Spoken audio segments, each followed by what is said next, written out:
In the city of Lagos, a young entrepreneur is carving out his path to success. Meet Anyanwu Donatus Ikechukwu, a visionary leader with a passion for fashion and a heart full of ambition. Hailing from Imo State, Donatus is currently pursuing a higher national diploma in business administration at Yaba College of Technology. But his dreams extend far beyond the classroom. He is the proud founder of Don Franco Stitches, a fashion brand that specializes in a wide range of male outfits, from traditional agbada to sleek corporate wear. A brand with honesty, loyalty, and elegance at its core. For Donatus, success is about more than just creating beautiful clothes. It's about building a legacy of integrity and innovation. In the short term, his goal is simple: to delight customers and establish a loyal following. But in the long term, he has even grander ambitions. Donatus envisions a future where Don Franco Stitches is not just a fashion brand, but a beacon of education and empowerment. Don Franco Stitches is more than just a fashion brand. It's a testament to the power of passion and perseverance. And with Anyanwu Donatus Ikechukwu at the helm, the sky is truly the limit.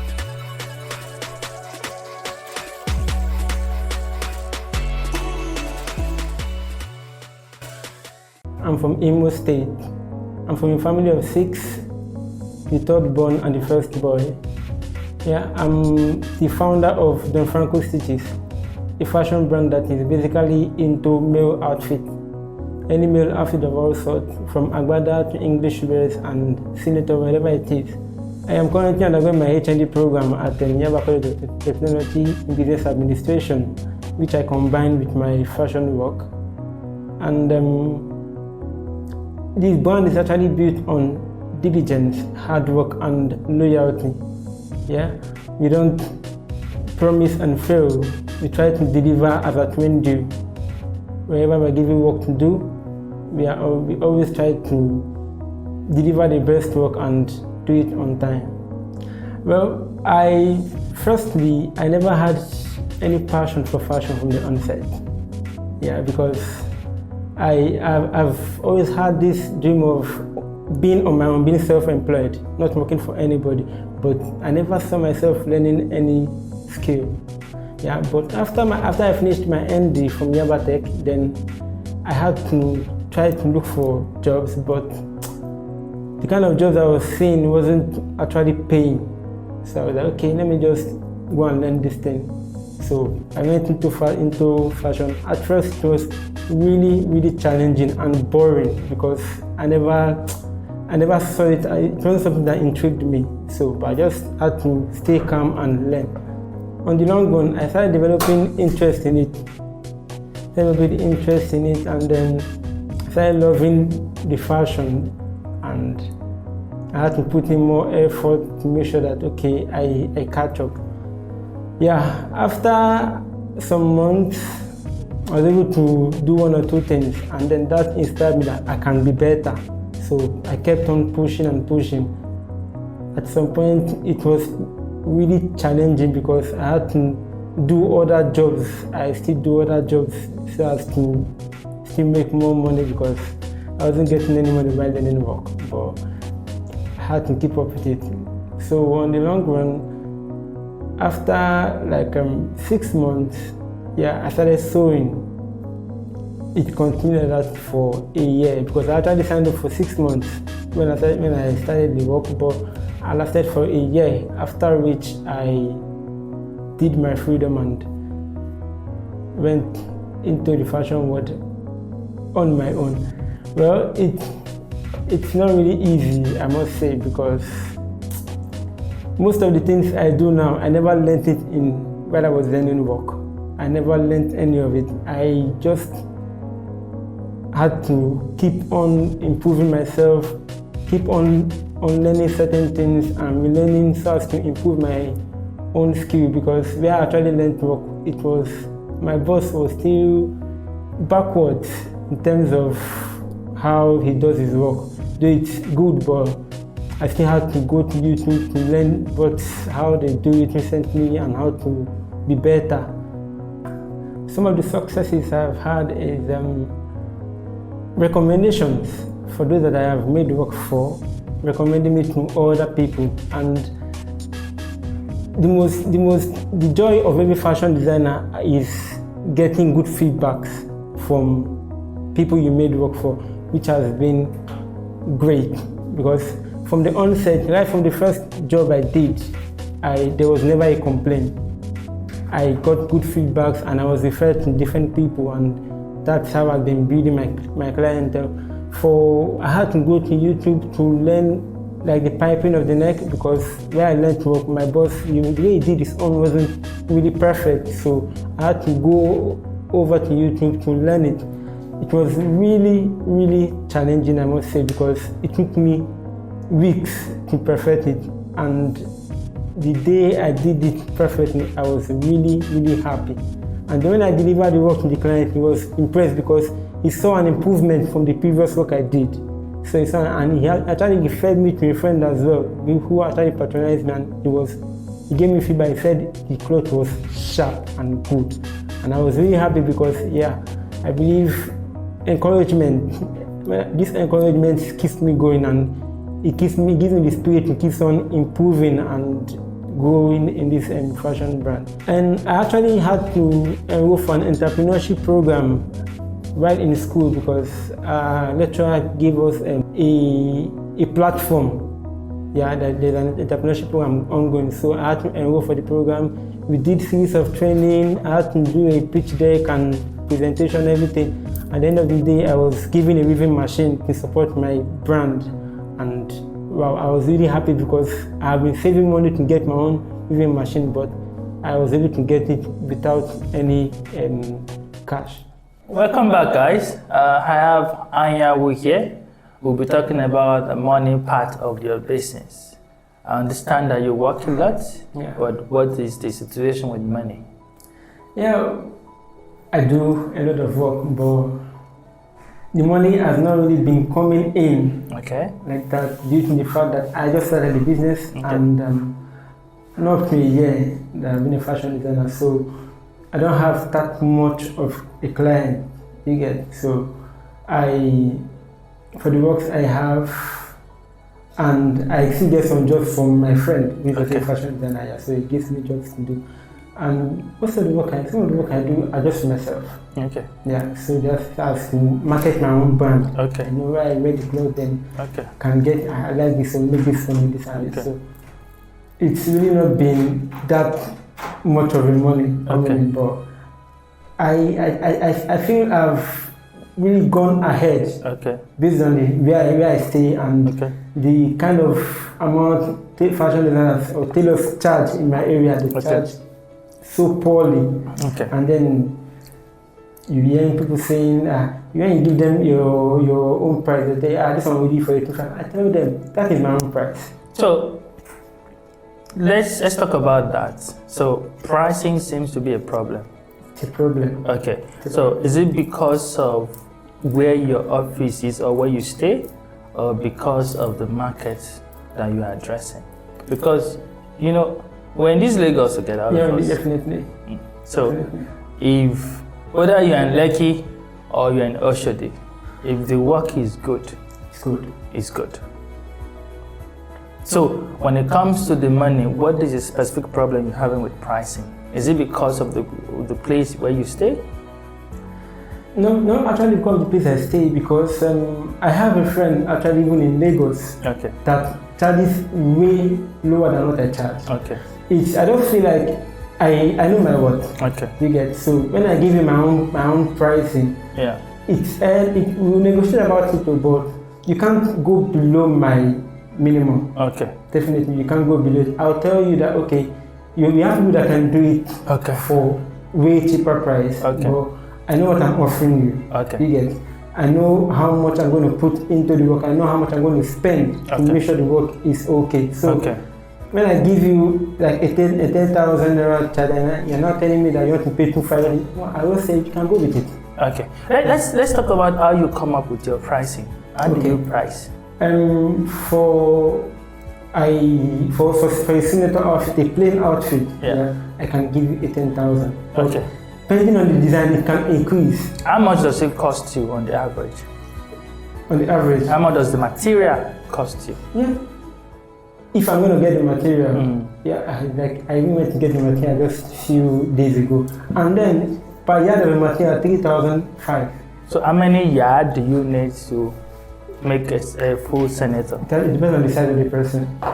So if you charge 10,000 naira per outfit, the senator style, do you know how much you spend in terms of the cost of the material, how many hours you spend to make it, and the facility you're using, how much you pay in NEPA bill, how much do you pay for rent? Do you factor all of that in your price? Well, the 10,000 doesn't include material. They're going to come with your material. Okay. If I'm charging you with material, it will be... So the 10,000 just for sewing. Or just for sewing. Yes. So how many hours does it take you to sew?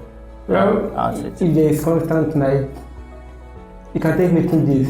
2 days. Depending on the design. 2 days. How many hours do you spend on it per day? There's no specific number of hours. So what I'm trying to get at is that with your pricing, you need to understand how much profit you're making. Definitely. Because you have what we call man hour. How many hours it takes you to, how many hours it takes to sew the outfit. You have the rent you're paying for the facility you're using, Abby, and you also have NEPA bill because you will need light, okay? And even when you are sewing, you're also going to eat and all of that. So you need to be able to factor in how much it costs you totally for you to be able to determine your pricing. And from that, you need to understand, okay, based on 10,000 naira that I'm charging, though, my pricing, my profit is 30%.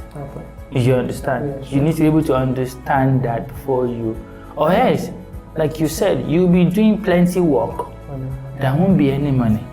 Because by the time you're done with the work, you spend more than the amount you charge.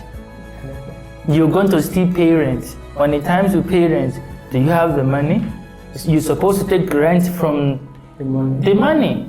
But if you have not factored rent money into your pricing, you won't be able to pay rent. There won't be savings to pay rent.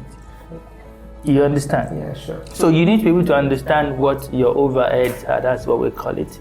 Overheads are those things, like I said, NEPA bill, rent, water, and all of those small other things. Yeah, sure. Even the cost of your equipment, because eventually your equipment too will pack up one day. Definitely. So maybe in about just 3 years or 5 years, if you use that equipment for, so you need to factor what we call wear and tear. You amortize the cost, so that you had it on the pricing.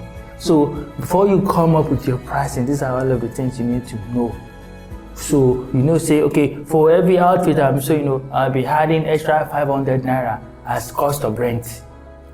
I'll be adding extra 300 naira as cost of light. You understand? Yeah, sure. I'll be adding extra 1,000 naira as what? Cost of water. So however you want to determine it. So once you have all of that, you know your cost, then you can now say, okay, so it will take me 10 hours. So, and I will charge my hourly rate, maybe my hourly rate is just 500 naira. So the 10 hours, that's about 5,000. So by the time you add every other thing, maybe it comes to about 7,500 with other costs. Say if you charge 10,000 naira, your profit there are just 2,500. Do you understand? Yeah, sure.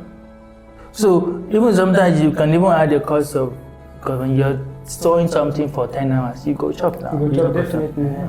Be 1K where you go use buy food. You understand? True, yeah. So that's how you need to look at pricing. Don't just talk about pricing. Don't just price. You just give price. You need to know your pricing properly. Okay. So what other money problem do you have apart from pricing? I don't think I do, because I believe whatever comes in, I just try to manage it in the best way possible. Okay. So no amount of money is actually enough for anybody, because we keep working to make more and more and more. So it's really, it's kind of affecting, because I still spend on school and the likes, and fees, transportation and the likes, everything. So whatever comes in, I try to make sure that I have enough that can take care of my school and as well. So you're funding your school through the business? Yeah. Well, that's a bit complicated in terms of how to manage money, because when it comes to business, for you to really know whether your business is profitable or not, you need to understand how to separate business money from your personal money. So whenever you're taking from business, you record it, okay, I'm taking this from business, so that you know whether your business is profitable. If you are putting everything together, you will not know whether business is generating anything. Sure, definitely. So you need to look at that side as well and sort it out. However, maybe you have 2 bank accounts. Yeah, I actually do. Okay, so let the one for business be the one for business, the one for your person be the one for your person. Okay. So don't buy water from the business account. Okay. You understand? Don't go buy food on the business account. You understand? When you will draw from business account, just draw into your own account and use, expenses, your personal expenses is there, so that you can be able to know how much you are drawing monthly from the business. Oh, okay. So if you say you'll be paying yourself salary from the business, just pay yourself salary. It will be those drawing for the salary that you'll be using for your personal. Oh, okay. Okay? So that's how to do it. Yeah. I hope those 2 things, if you really work on these 2 things, I think you will see improvement in your business. Sure. You'll be able to charge better, do your pricing better, manage your money better, and you will even know how to grow your business. Because if you don't have clear picture of the way the business is, you won't know how to grow it. Definitely. You cannot grow it. If you've been servicing 10 clients before and no money remain in your pocket, you know that maybe my pricing is bad. If I do my pricing properly, if you do that and you still service 10 clients, and maybe you now have maybe some extra 20K in your account because you've priced properly. Okay? Definitely. And if you're gonna draw from that account, you draw, thank you for my own personal salary, say the business still has 10K in the business account. Okay. You understand? Yeah. So just separate, your personal expenses from the business expense. Is that okay?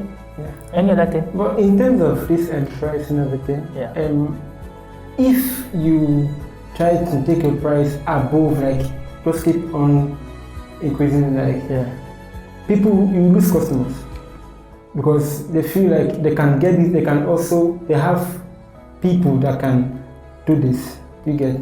So whatever price you're giving, just have to be reasonable with your customers. I understand. Because I understand. even when I was actually learning, I learned something from my boss. He used to tell whoever comes, to tell them that, okay, see, this is his own price. If you cannot pay, you go. To that, let me just tell you something so that we can wrap up. Okay. If you're charging 10,000 naira to sew one outfit, that same type of outfit, somebody is charging 100,000 naira. You understand? Yeah. So there is different group of people. So if you are sure of your work, and you know that your work is worth 100,000 naira, you have your own customer there, they will come to you when they see the work. Okay? Do not let your immediate surrounding determine the approach you have towards your business. Okay. Just learn from your immediate surrounding and decide whether that's the market you want to play or you want to play in a better market. Do you understand? Yeah, sure. So there are people who will pay you that 5K or 10K for one outfit, and people will pay you even 1 million for it. Definitely. And setting. Okay, so Yeah. that's the way to think about it. All right. Yeah, sure. I hope you will find this useful, and in the next maybe 1 or 2, 3 months, we can see how your business has improved. Yeah. Okay. Sure. Thank you so much. Thank you. Thanks Thank for you the very time. much. Thank you very much. All right, that's all we have for now.